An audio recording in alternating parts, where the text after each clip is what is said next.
Most American history researchers would call this war the Mexican-American War, while Mexicans would refer to it as the U.S. invasion. They're not wrong due to the fact that it is what they experience and is based off of the negative and positive aspects of the war on their side. The Battle of Mission Conception was led by Texan James Bowie. This engagement was participated by 3 Tejano cavalry units under Captain Juan Palcito and Manuel, along with 300 Tejanos. Mexico stated that the annexation of Texas to the United States was a violation of the 1828 Border Treaty, which had acknowledged Mexico's sovereignty over that territory. Little did Mexico know such acts were a violation, and moreover to the United States began to threaten Mexico's territorial security. Together we captured San Antonio from Texan General Casas' army, which numbered over 1,000 men. This victory led both Texans and Tejanos to begin their forfeiting for the Mission de Valero into Fortress Alamo. The Mexican government had always wanted to stay in an alliance with the United States. As stated by the Mexican government to the United States 1 month before the annexation of Texas. Although the Mexican nation was extremely offended by the United States due to its push westward in Texas, belonging to Mexico, the government was willing to receive the commissioner who had arrived in this capital from the United States, possessing full faculties to settle the current dispute in a peaceful, reasonable, and respectable way. 1836. General Santana's army began the siege of Alamo. During this time, both Texans and Tejanos fought bravely and valiantly.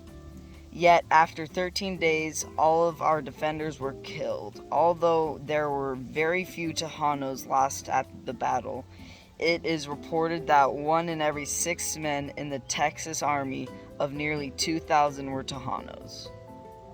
However, not only did the United States conform to close to none negotiations, they also demanded for the cession of the territories of New Mexico and California.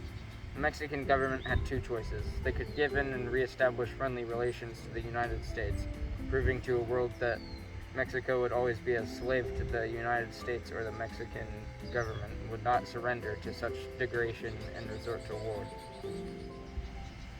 Nice. It's important to note that Tejana mothers, wives, sisters, and about 12 Tejano children entered the Alamo and survived the battle. These brave Tejanas were in support of their men's sacrifice and were able to feed, bandage, and care for the wounded defenders. Therefore, these Tejanas have been described as non-combatants. July 6, 1846, President Mariano Paredes passed the congressional decree that sustained such principles in the following term. The government in the defense of the nation will repel the aggression initiated and sustained by the United States of America against the Republic of Mexico, having invaded and committed hostilities in a number of departments making up Mexican territory.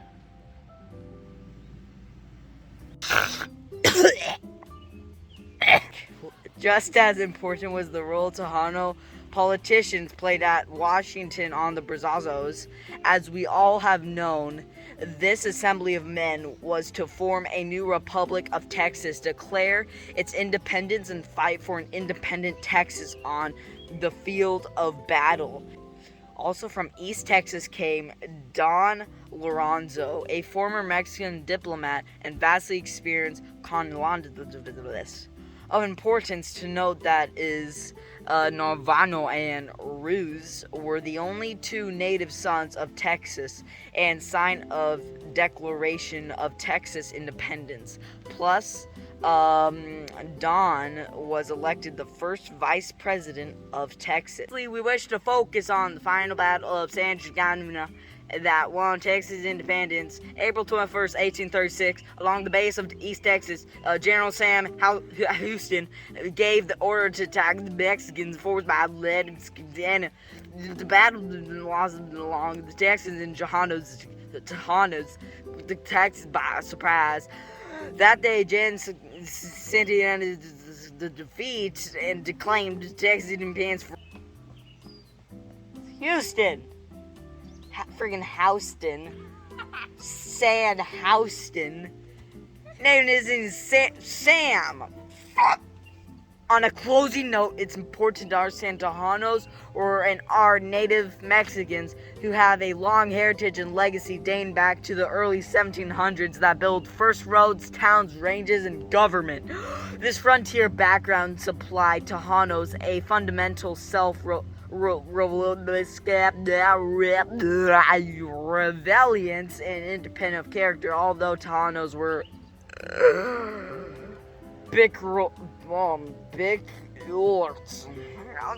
Although Tajanos have a peculiar identity, their basic culture was a sustaining element in the strength of our Texas society today. Via Texas.